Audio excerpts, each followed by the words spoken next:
वाह वाह वाह वाह।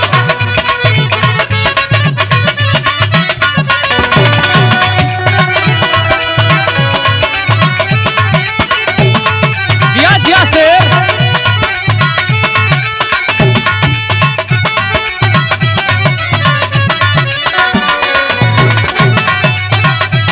वाह वाह।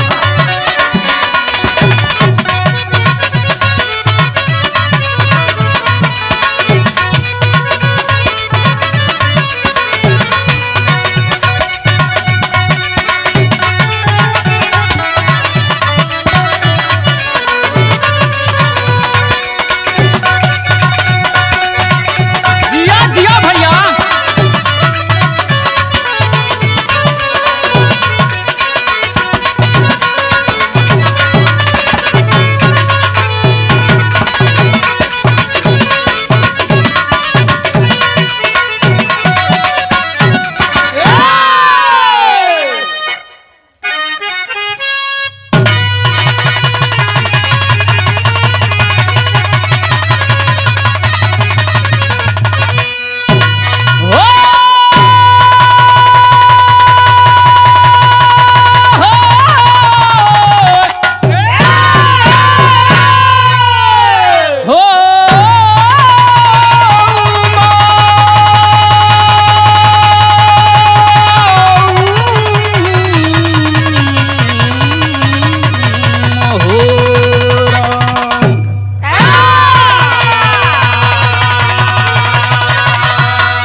अच्छा भैया, हम भोजपुरी बिरहा लोकगीत गायक बिहारी विजय लाल एक दुखद कांड लेकर प्रस्तुत हुआ हूं, जिस कांड का शीर्षक है पटना नीट छात्र कांड उर्फ न्याय की गुहार।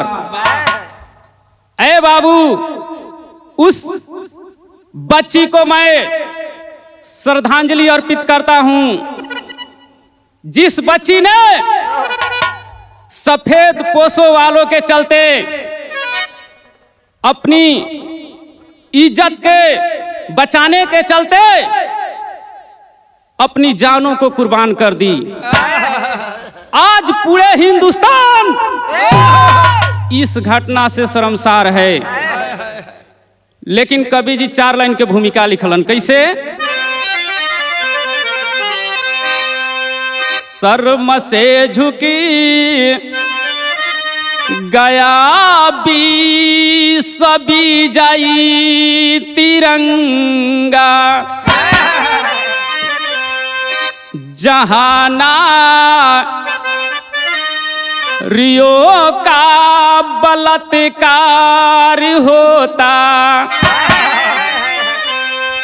ये बाबू पलते जहां पर कुकर्मी दरिंदे, सरकार में उसका जयकार होता। अरे हवस के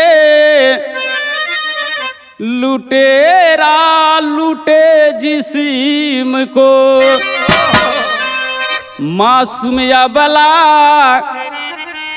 दर्द से चिल्लाती रही, शासनी प्रशासनी के मिली भगती से, ए बाबू माँ पीड़िता की आंसू बहाती रही।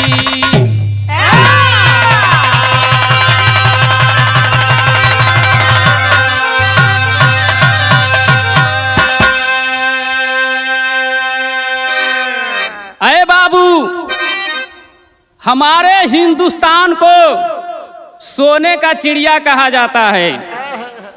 हमारा ये भारत देश एक धर्मनिरपेक्ष देश है, जहां नारियों का दुर्गा और लक्ष्मी के स्वरूप पूजा जाता है।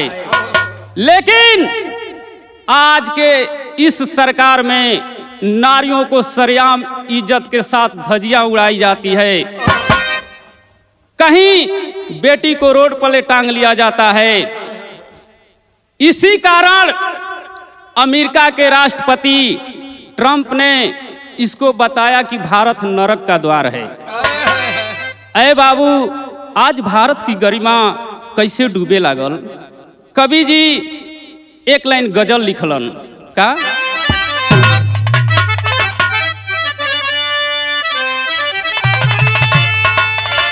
देखा मास्टर, कौनो लइका एगो लड़की के कहलस, का कहलस, अरे कौनो दिनवा कौनो दिनवा शिकार हो जईबू,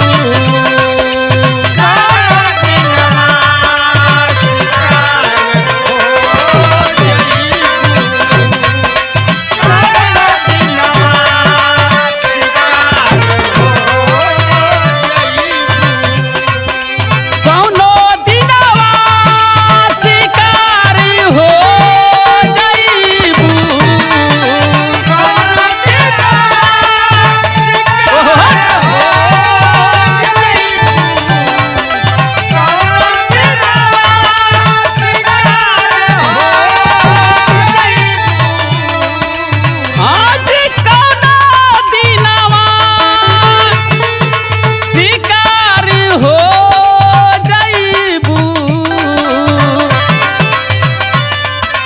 हमसे मिलबू हमार हो जईबू, हमसे मिलबू हमार हो जईबू।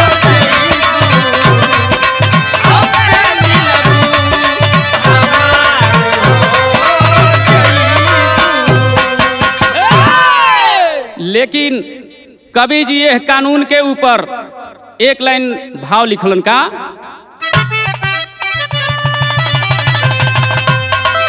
सामने आबरू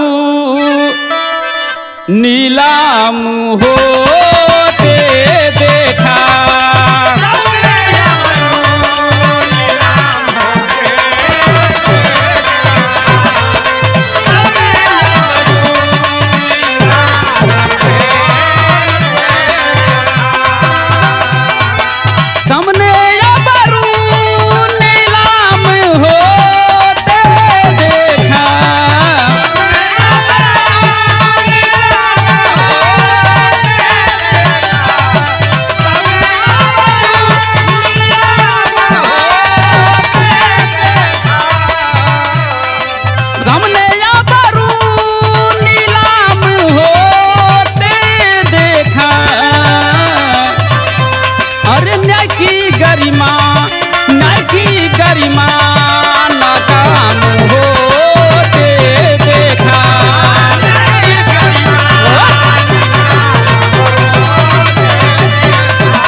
यहीं से बिरहा का शुरुआत होता है बाबू। आखिर कवि जी नज्म के लाइन में भाव लिखलन का,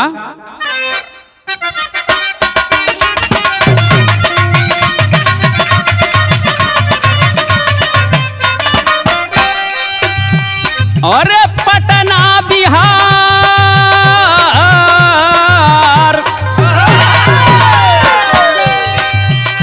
पटना बिहार में जिला जहानाबाद सही, ग्राम पातियावा नवीन शर्मा के संवाद सही।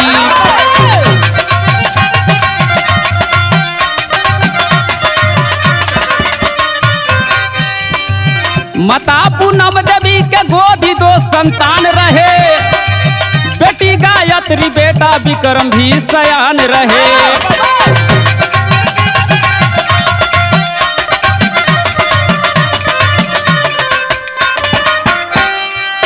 पढ़ाई करती बेटी नीट की तैयारी की, रही होनहार 17 साल की कुंवारी थी।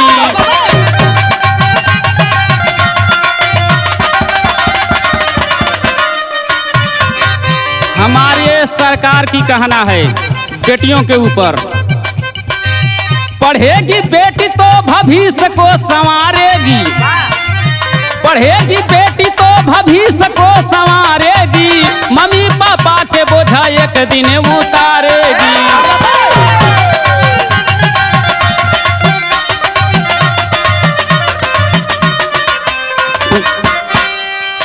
घटी है घटना पूरा देश शर्म निंदा है, घटी है घटना पूरा देश शर्म निंदा है, पाप करने के लिए रावण अभी जिंदा है।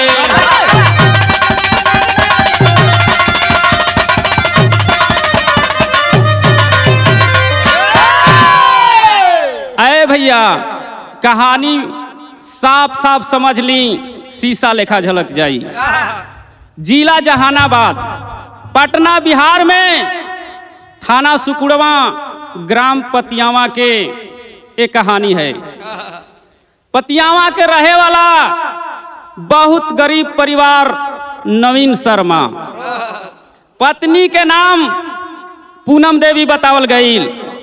मालिक गोदी में 2 औलाद दिले हवन, एक बेटा और एक बेटी। लेकिन बिटिया ए बाबू 2024 में मैट्रिक के परीक्षा देहली। मैट्रिक के परीक्षा में 86% रिजल्ट बिटिया के भइल। बिटिया के पढ़ाई में हौसला बनल, दिमाग पढ़ाई में दौड़ गई। अरे पंचो एक दिन अपने मम्मी से वो बिटिया गायत्री कहली कि मम्मी हम डॉक्टर के पढ़ाई पढ़ब, हमरा के पटना चल के एडमिशन करा दो, यह देहात में रह के हमार पढ़ाई पूरा ना हो पाई। अरे बाबू माई जब बेटिया के इतना बात सुनली, माई के दिलवा में गदगद करेजा करे लागल। कहली कि बेटी के हतना हौसला हो तो हम पटना एडमिशन करा दे।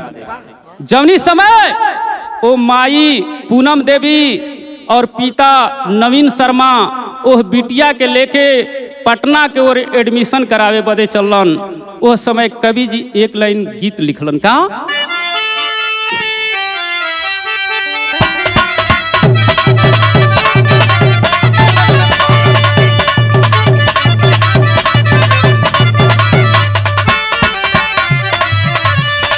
देखा हमरे गुरुजी बड़ा रंगीन तर्ज बजा दिलन। कौनो मेहरारू अपने मर्द के शिकायत करत हिया, का कहत हिया, अरे हिले के पलंगिया तो रोज हिलाता,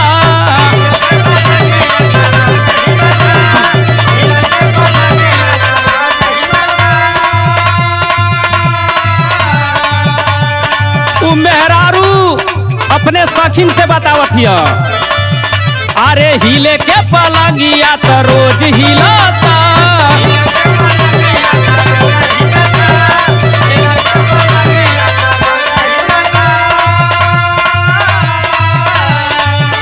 अरे तबो ना भतार में उ मजा मिलता,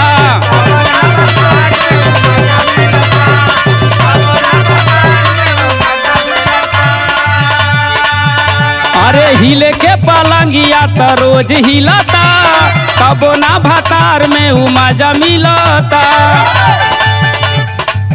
चौकी बहुत नइखे सही से मिलनवा बलम के, बांगुर बा बेलनवा बलम के,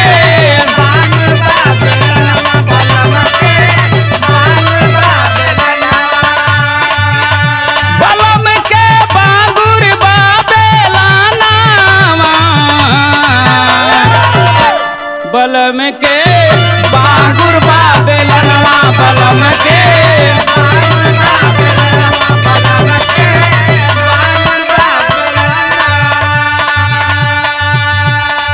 आए बाबू एहवर माई के दिल में हौसला हो ओह बेटी के प्रति, का हो अरे बिटिया हमार डॉक्टर बनी है।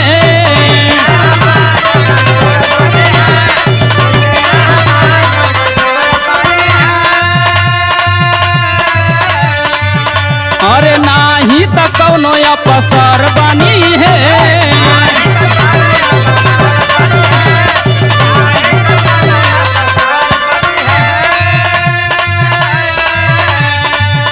अरे बिटिया हमार डॉक्टर बनी है, नाही तो कौनो अफसर बनी है। पटना कराई दिहाली जाई एडमिशनवा बेटी हो, बढ़िया लगा के मनवा बेटी हो।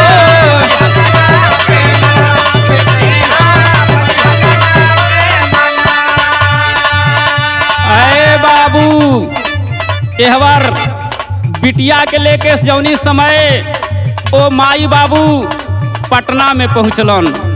आखिर ओह बेटी के एडमिशन भइल कहाँ? शंभू गर्ल हॉस्टल में पढ़ेली बाबुनिया।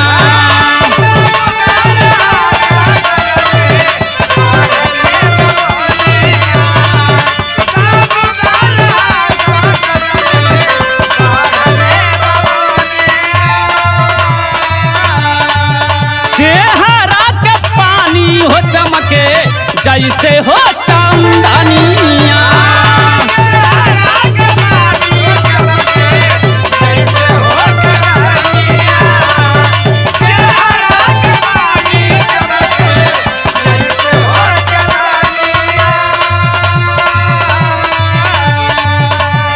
अरे बाबू शंभू गर्ल हॉस्टल में वो बिटिया के एडमिशन माई बाबू करा दिलन। बेटी शंभू गर्ल हॉस्टल में पढ़े लगली। चलत खुनी एगो बात माई कहत है ओह बेटी से का, फूलवा के लाज रखी हा, फूलवा के लाज रखी हा, इज्जत समनवा बेटी हो, बढ़िया लगा के मनवा बेटी हो।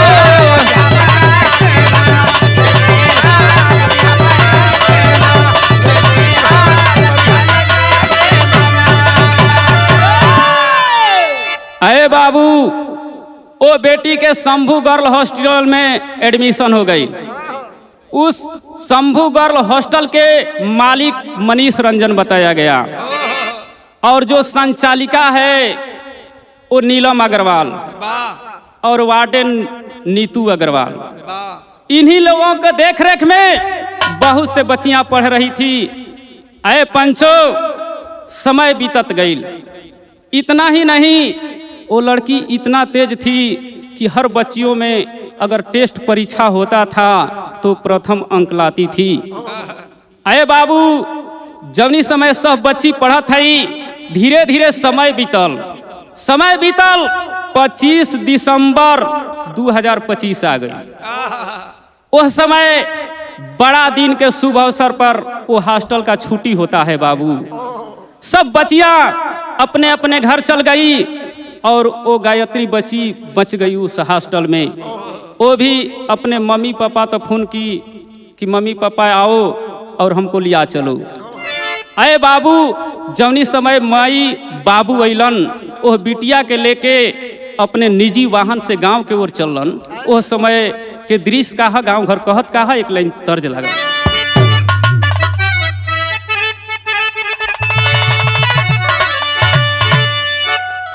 देखी गुरुजी ये हमनी के बिहार के बहुत प्रसिद्ध गीत है।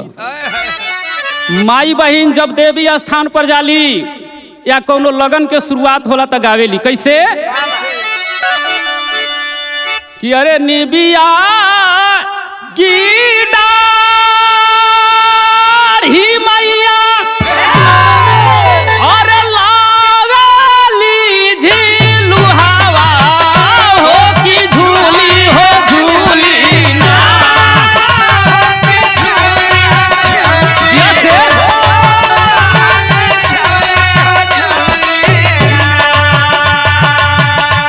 कि मैया मोरी गावेली गीतिया हो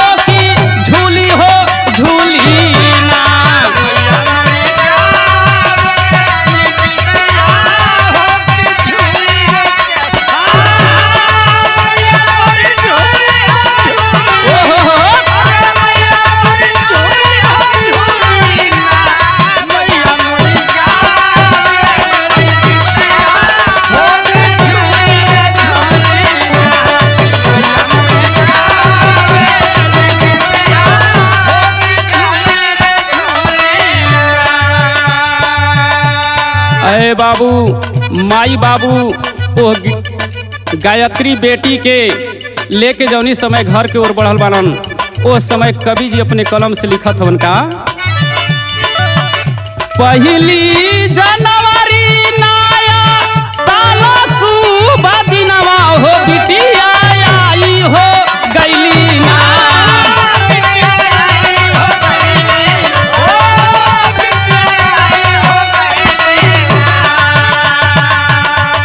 मम्मी पापा के भवनवा हो बिटिया आई हो गईली ना,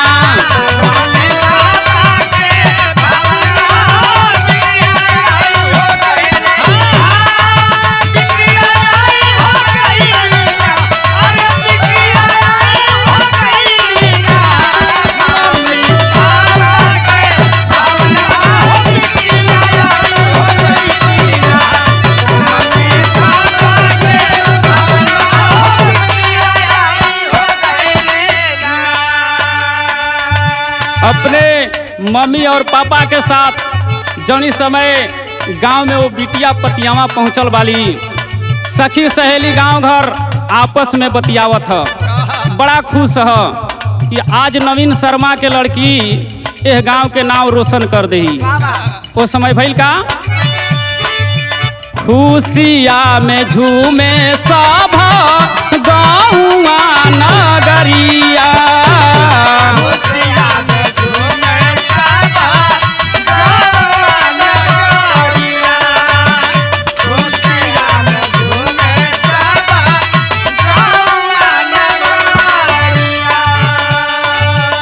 सखिया सहेली मिले आइली दुआरिया,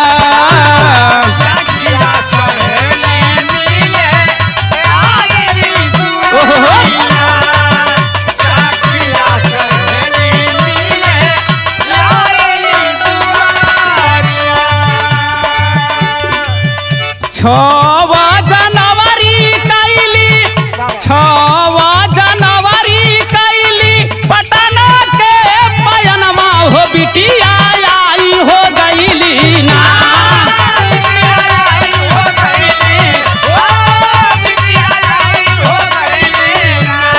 अपने कोचिंग शान सथनवा हो बिटिया आई हो गईली ना,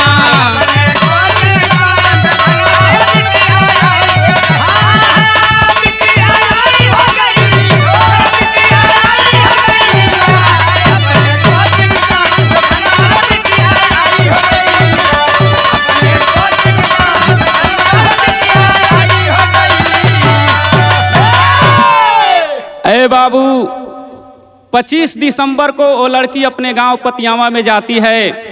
धीरे धीरे समय बीतल, 6 जनवरी आ गई।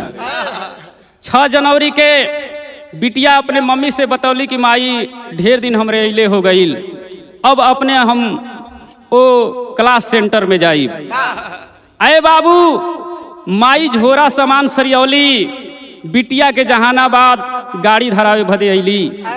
ट्रेन आ लागल बा स्टेशन पर, लेकिन बिटिया के जौनी समय झोरा सामान गाड़ी में रखली।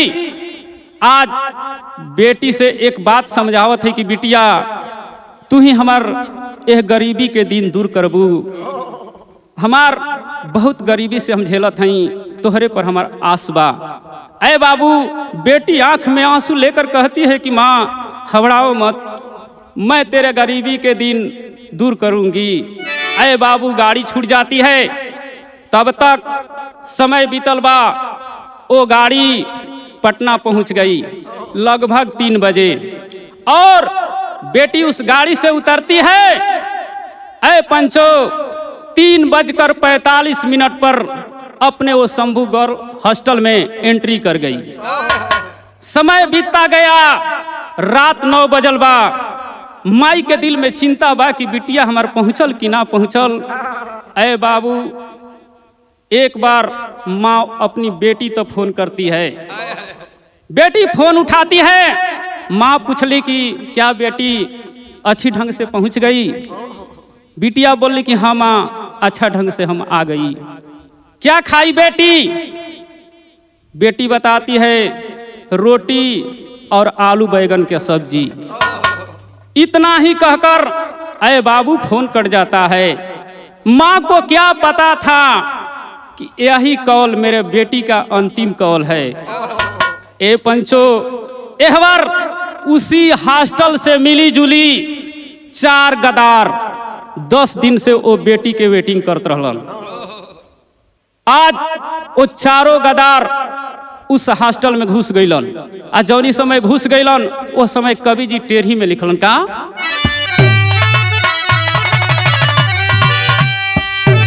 कि अरे शिकारिया बन के चलले पपिया हो,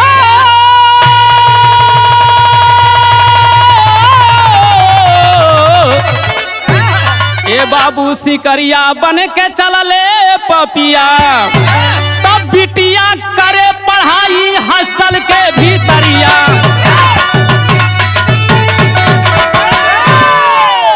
अरे पहुंच गया है नीच कमीना, अरे पहुंच गया है नीच कमीना पापी पाप के फेरा में।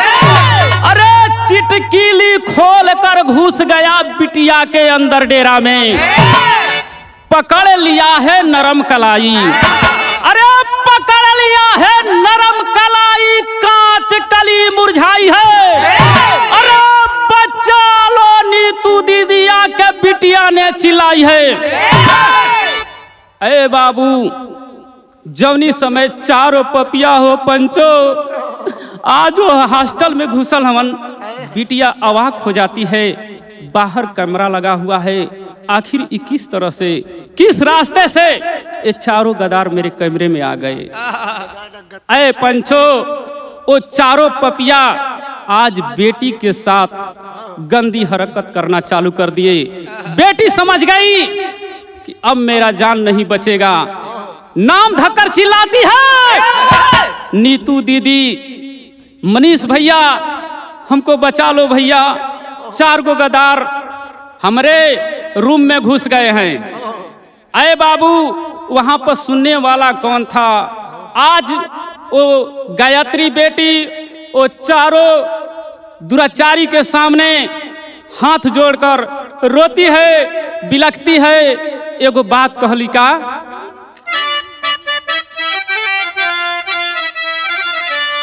बिलखी बिलखी रोवे ए बाबू या बाला गुजारिया हो, जानी लूटा भैया मोरे जोगा वालाई जाती।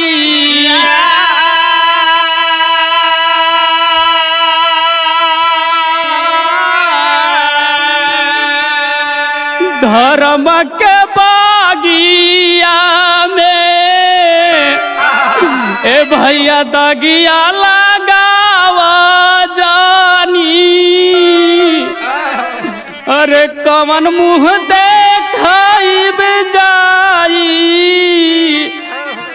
माई के सुराती।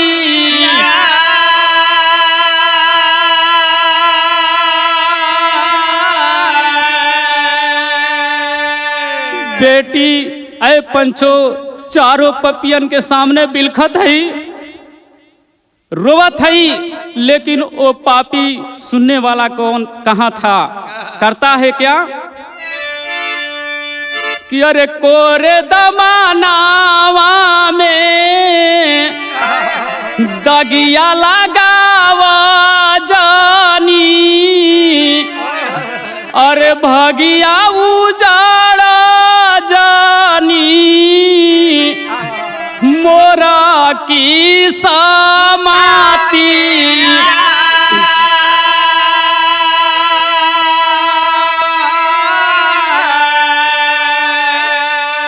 झर झर आंसुआ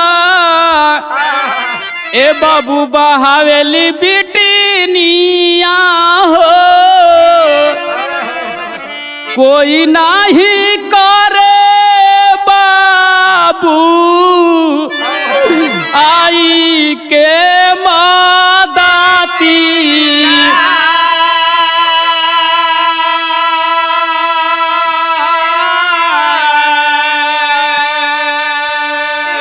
अरे बाबू, वो बेटी रोती है, बिलखती है, लेकिन वो पापी उस बेटी का आवाज कहाँ सुनने वाला था। दारू के नशे में उस बेटी को नोचना चालू कर दिया। बेटी समझ गई ये पापी अब हमको छोड़ेगा नहीं। उस समय पपियन संगे एगो काम कैली का, एक लाइन तर्ज लागल गुरुजी।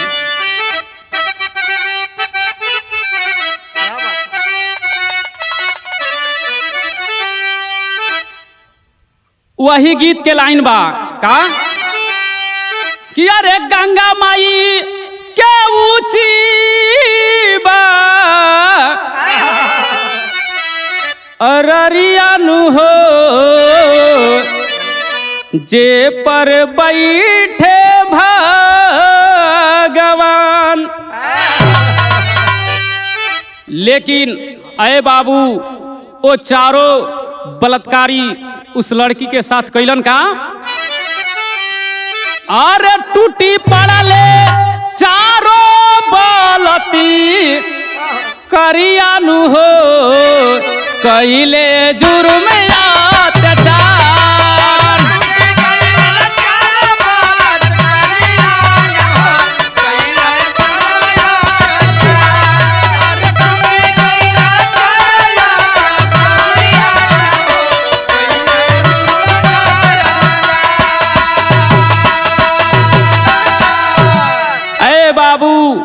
वो चारों बलात्कारी उस बेटी को नोचना चालू कर दिए।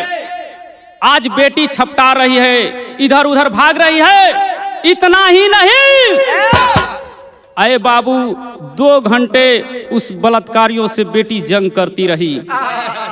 वो आखिर लास्ट में पपिया वो बेटी के साथ वो घटना कैलन का कि अरे दुपट्टा से बांधी पापी, कि दुपट्टा से बांधी पापी मुहावा दबावले।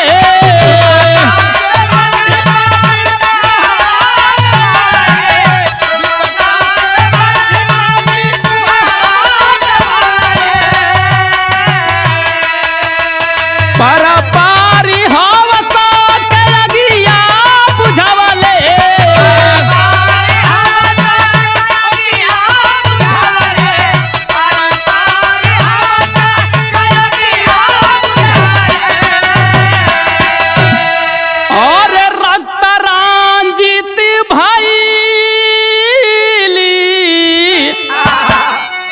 बाबू शरीरियानु हो, कैले जुर्म अत्याचार। अरे बाबू, उस लड़की के साथ 2 घंटे तक वो पापी दुष्कर्म करते रहे। लड़की सहन नहीं कर पाई, आखिर वो बच्ची बेहोश हो जाती है। तब तक वो पापी उस बच्ची को उसी हॉस्टल में छोड़कर फरार हो जाते हैं। समय बीतल, धीरे धीरे भोर भइल बा। अय पंचो, समय बीतल 10 बज गईल। एहर वो हॉस्टल के वार्डन भोजन लेकर आती है। देखती है कि केवाड़ी बंद है। सोची कि रात में पढ़ी होगी बेटी, इसलिए वो भोजन उसके दरवाजा पर रहकर चली गई। समय बीतल 2 बजल बा। घड़ी के टाइम से 2 बजल। आज फिर वो दोपहर का भोजन लेकर आती है। तब तक बिटिया के केवाड़ खुलल ना बा। वार्डन का शक हो गया, केवाड़ी को थपथपाती है, लेकिन बच्ची अंदर से बोल नहीं रही है। कुछ लड़कियों के सहयोग से आए पंचो उस केवाड़ को तोड़ा गया। सब लोग देखते हैं कि लड़की बेहोशी हालत में पड़ी हुई है। उस समय लेकर के वो तुरंत हॉस्पिटल में जाते हैं लोग। पहला हॉस्पिटल सहजानंद हॉस्पिटल, पटना से 100 मीटर की दूरी पर है। वहाँ शंभू गर्ल हॉस्टल पर, शंभू गर्ल हॉस्टल से ऐ पंचो सहजानंद हॉस्पिटल से उसको दोबारा प्रभात मेमोरियल हॉस्पिटल में ले जाया गया। एहवर आप लोग सोचिए, जिस जगह पर घटना हुआ है अभी तक FIR नहीं हुआ।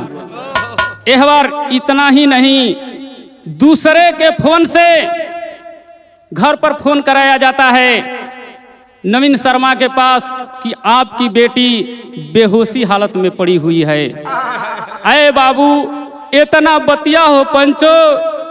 जब नवीन शर्मा सुनलन, पैर तले जमीन खिसक गई। आखिर बेटी हमार तो सही अवस्था में गई, हमारे बिटिया के साथ ई भइल का। वह समय भगवान से आराधना करत हवन, प्रार्थना करत हवन। कैसे करत हवन, एक लाइन गीत लगल।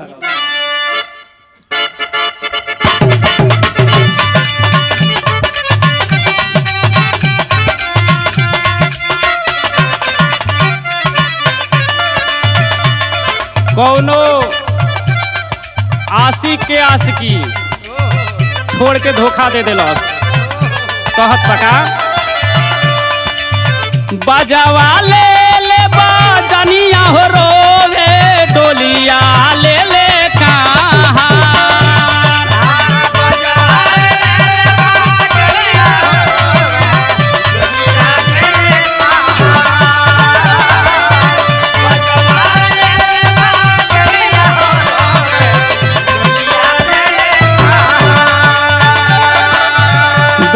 दले के हम रोई जनुआ जाले ससुरा।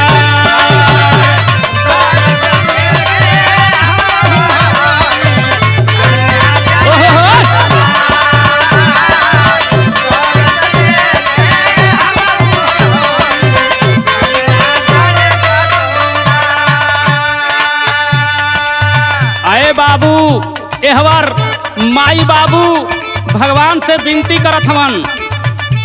एहवर पटना के ओर बढ़लन। कैसे?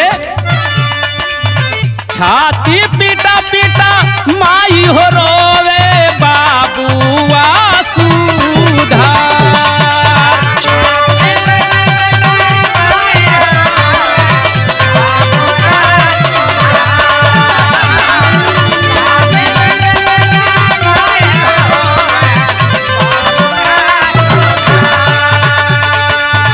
छाती पीटा पीटा माई हो रोवे बाबुआ सुधा। जाना बचई है विधाना बेटी के हमार।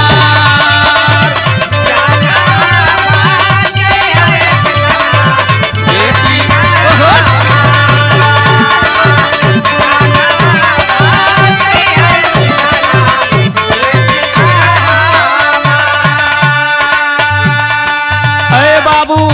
माई बाबू रोवत हवन और पटना के ओर बढ़लन। कैसे? पटना पहुंची गईले लागल जहां भीड़ हो।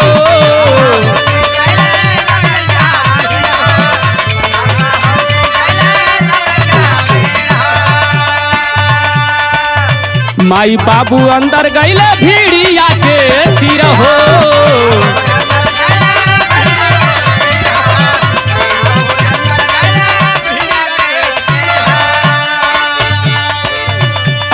कहवा बाली मोरे ए बाबू आँखी के पुतरिया।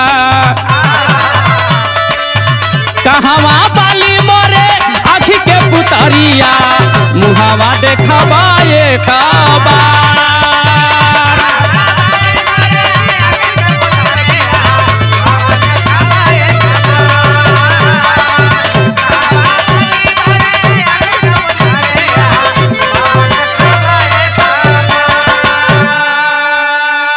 अरे बाबू, माई बाबू पहुंच गए जहां डॉक्टरी पर भीड़ लागल बा।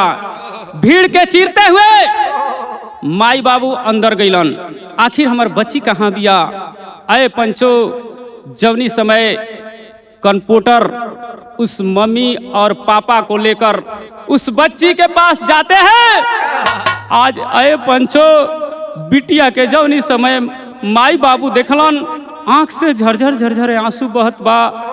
सहन ना होत बा कि आखिर हमारे बेटी के साथ हुआ क्या है।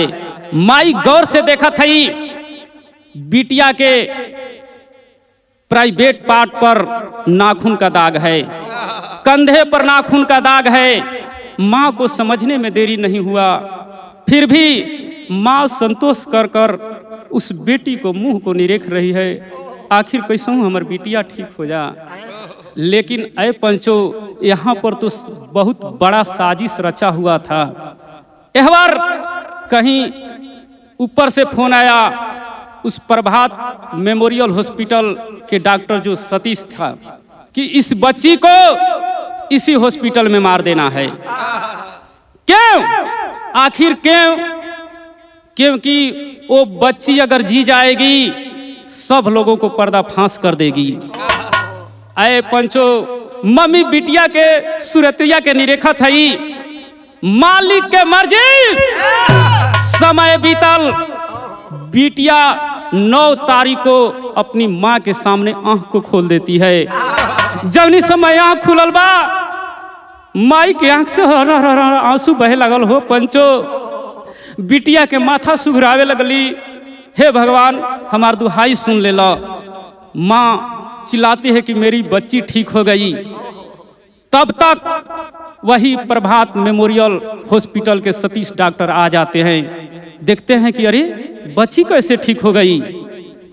उस माँ को जबरन धकर उस लड़की के पास ले दूर कर देती है पंचू।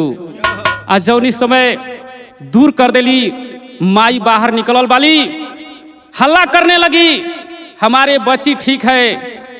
फिर भी ये लोग हमको जबरदस्ती धकर बाहर कर रहे हैं। मेरे बेटी के साथ बलात्कार हुआ है, माँ का आत्मा कहीं झूठ नहीं बोलेगा। अरे बाबू, इतना बतिया जब सुनलन सब डॉक्टर कंपाउंडर जाके वो सतीश डॉक्टर से पुंगा देते हैं। लोग बता देते हैं कि बिटिया ठीक हो गई। उनकर माई पोल खोलत है बाहर जाके। अरे बाबू, समय बीतत गई। एहवर बाहर धीरे धीरे जनता सब जुटे लगलन। आ जौनी समय जनता जुटे लगलन, हंगामा मचने लगा कि आखिर उस बेटी के साथ बलात्कार हुआ है, एफआईआर अभी तक क्यों नहीं हुआ। कुछ मीडिया वाले जुट गए। तब तक भइल का पहपट में कहना बा,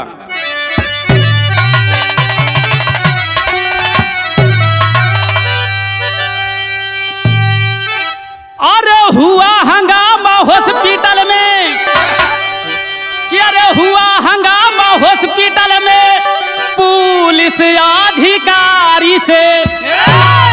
अरे बाबू, हुआ हंगामा हॉस्पिटल में पुलिस अधिकारी से। अरे कहाँ छुपा है अभी तक बलात्कारी अधिकारी से।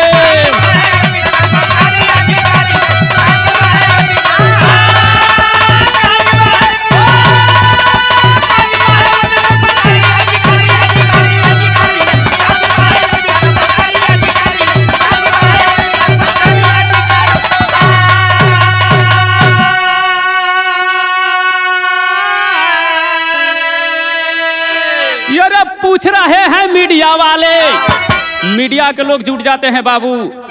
एक एक लोगों से सवाल करना चालू कर दिए, जिसमें हमारे पटना के माननीय स्वराज मीडिया अमित जी जाकर सवाल करते हैं कुछ लोगों से कि अरे पूछ रहे हैं मीडिया वाले, क्यों ना हुआ एफआईआर हो, एक भी दोषी पकड़ न पाए।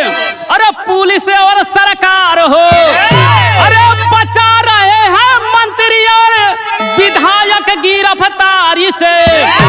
कहाँ छुपा है अभी तक बलात्कारी अधिकारी से।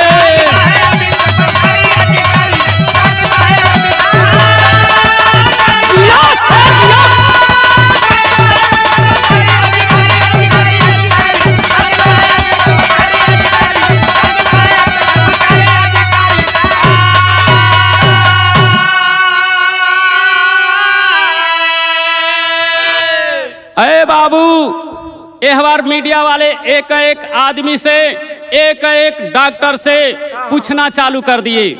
तब तक वही सतीश डॉक्टर बताया गया पंचो कि उस लड़की को 13 सुई नशे का दे दिया। नशे का सुई दे दिया, बच्ची अगर बच जाती है तो बता देगी आखिर है दोषी कौन। इधर मीडिया वाले सवाल करत हवन, तब तक डॉक्टरी के अंदर से खबर आता है पंचो बिटिया सीरियस हालत में है, इसमें कोई बचने का अंदाजा नहीं है। तब तक उस बच्ची को वहां से मेजंता हॉस्पिटल में भर्ती कराया गया। परिजन जबकि मांग रहे थे कि हमारे बच्ची को रेफर कर दो, कहीं अपने जानकार डॉक्टरी में हम दिखाएंगे, लेकिन उस बच्ची को कोई रेफर नहीं किया, मेजंता हॉस्पिटल में भेज दिया गया। समय बीतल बा, ठीक 11 तारीख को वो बच्ची अपने अंतिम दम को तोड़ देती है पंचू। जवनी समय डॉक्टर द्वारा उस बच्ची को मृत घोषित कर दिया गया, तब तक पुलिस प्रशासन जुटल हमन। एहवर माई बाबू FIR करे बदे चित्रगुप्त नगर थाना गईलन, क्योंकि चित्रगुप्त नगर जो थाना है शंभू गर्ल हॉस्टल के प्रांगण में पड़ता है, और जो प्रभात मेमोरियल हॉस्पिटल है वो कदम कुआं थाना में पड़ता है। एहवर कुछ लोग मीडिया के IG DIG यहाँ पहुंच गए, सवाल करने लगे आखिर क्यों नहीं FIR हुआ, क्यों नहीं उस जगह को सील किया गया। तब तक आए पंचो उस कदम कुआं थाना का जो हेमंत झा दरोगा जी थे, एहवर चित्रगुप्त नगर के रोशनी कुमारी थी, ये दोनों को सस्पेंड किया गया। दोनों घर बैठ गए। ए बाबू समय बीतल बा, लाश किसी प्रकार से परिजन को सौंप दिया गया। एहवर लाश लेकर के लोग धरना प्रदर्शन पर पड़ गए, चक्का जाम करना चालू कर दिए। वहीं पटना कारगिल स्थान पर लोग मांग करने लगे पोस्टमार्टम होना चाहिए। अरे पंचो, तब तक सरकार द्वारा पुलिस को आदेश दिया गया कि उस भीड़ को हटाओ। उसमें पुलिस डंडा चार्ज किए, कितनों लोगों पर केस हुआ, कितने लोग मारे भी गए। आखिर लास्ट में सरकार को सुनना पड़ा, उस बेटी को PMCH हॉस्पिटल भेजा गया पोस्टमार्टम के लिए।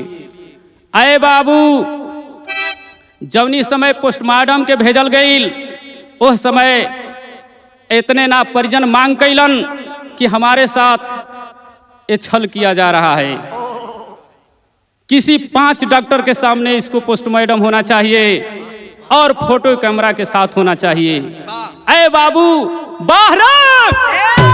बाहरे डॉक्टर तन्या झा जी, आपने पोस्टमार्टम किया और दूध का दूध और पानी का पानी इंसाफ कर दिया।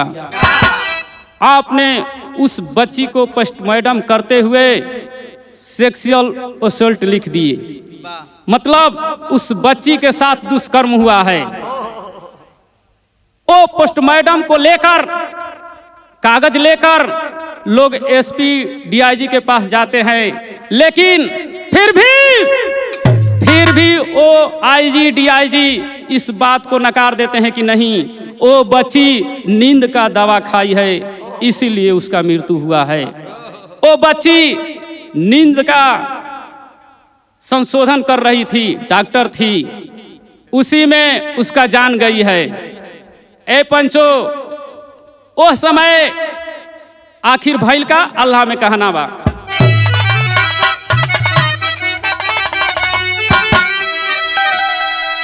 सब लोग इस सरकार से गुहार लगावत मन का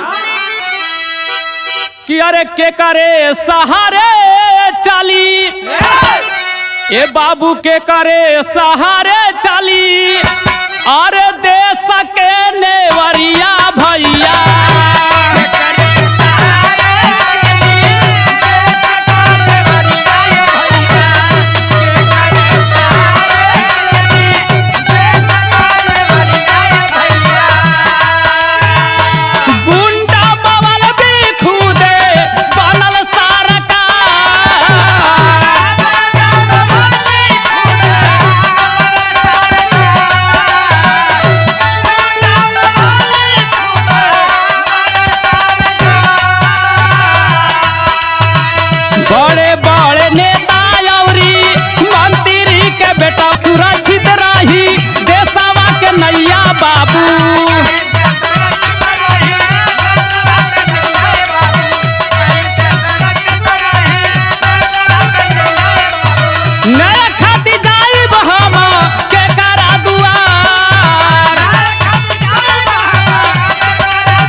आखिर हमारे देश का जब पुलिस प्रशासन नेता विधायक जब खुद बलात्कारी हो जाए बाबू, आखिर हम न्याय केकरा से मांगब, केकरा से इंसाफ करब। अय पंचो, वो समय माई बाबू डीआईजी और आईजी दोनों के पास पहुंचे अभिनव कुमार के पास। उस समय अभिनव जी ये बताए कि तेरे बेटी नींद का दवा खाई है इसलिए वो मर गई। अय पंचो, तब तक ये पुलिस प्रशासन के करनी का बा सदर आला में।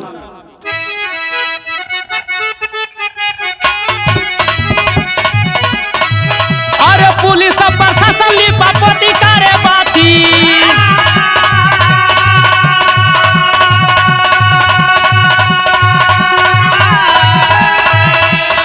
ए बाबू पुलिस प्रशासन लिपापोती करे बाती।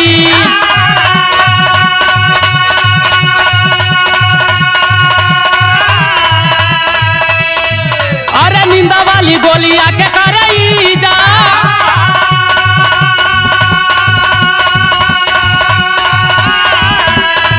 अरे आईजी आई थाना एसपी अधिकारी।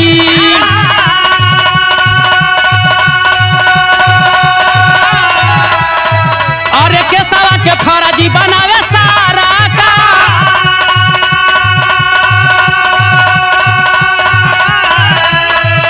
अरे भाई लिए साइटी गठन जांच के विषय।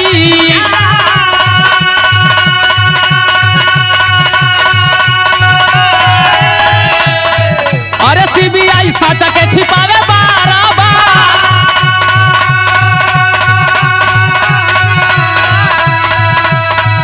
अरे अभी तक मनीष रंजन जेल के अंदर आवा।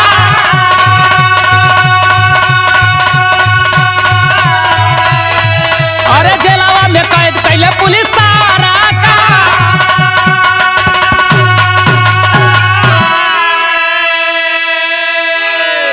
अरे बाबू 15 जनवरी को वो मनीष रंजन को पकड़ा गया, बेउर जेल में कैद किया गया। अरे बाबू एहवर लोग बड़ा प्रदर्शन करत हवन कि आखिर हमारे बेटी के साथ बलात्कार कैसे के कैलस, कैसे भइल। माई धरना प्रदर्शन पर उतर गईली, जब तक हमारे बेटी को इंसाफ नहीं मिलेगा तब तक मैं अंजल त्याग दूंगा। अय बाबू इतना ही नहीं, गर्दनी बाग में माई धरना प्रदर्शन पर बैठ गईली। सुशासन सरकार से गुहार लगाती है, आपका सुशासन सरकार है तो इंसाफ हमको दो। क्या गुहार लगाती है?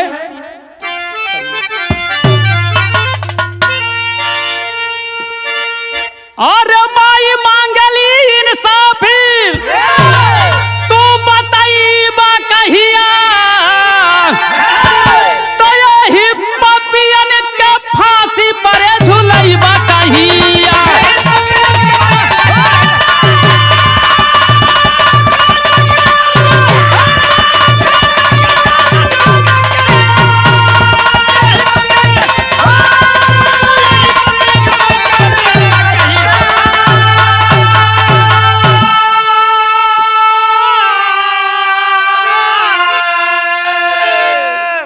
बाबू आप लोग मीडिया द्वारा और लाइव में देखे होंगे, इस घटना में हमारे भूतपूर्व आईपीएस अमिताभ दास खुलेआम कैमरे पर आकर बोले, इस घटना में माननीय मुख्यमंत्री नीतीश कुमार का लड़का निशांत भी है, लेकिन इसको मानने पर कोई तैयार नहीं है।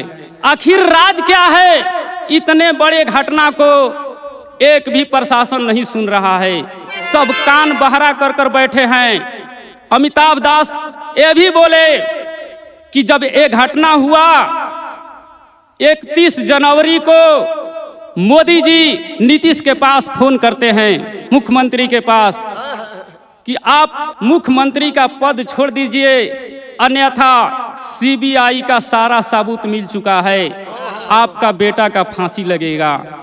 साबित हुआ वही नीतीश कुमार इस बिहार को मुख्यमंत्री थे जो छोड़कर राज्यसभा में चले गए।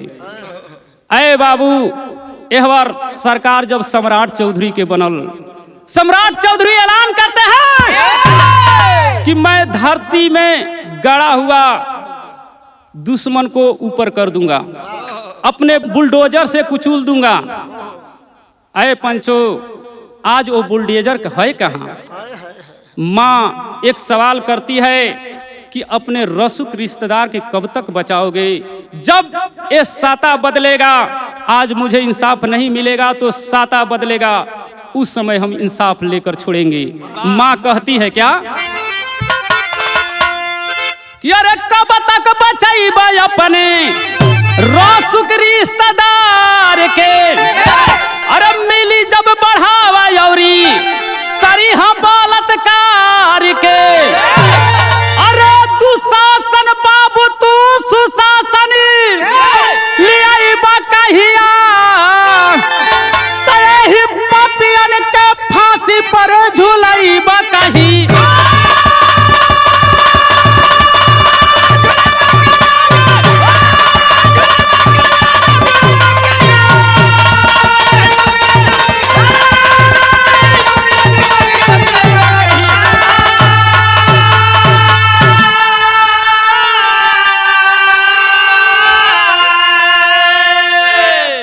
बाबू, एक कहावत है हमारे बिहार का, सच बोले मुंह मारा जाए।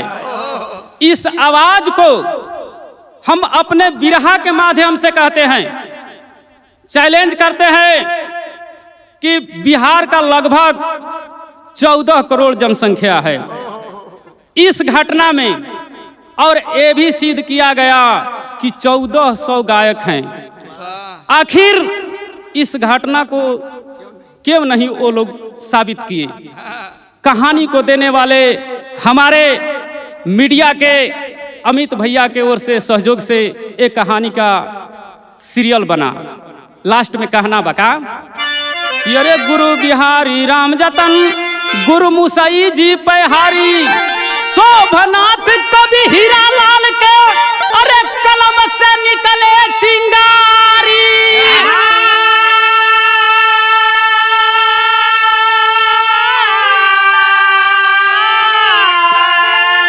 अरे शिकारिया बन के चलले पपिया, अरे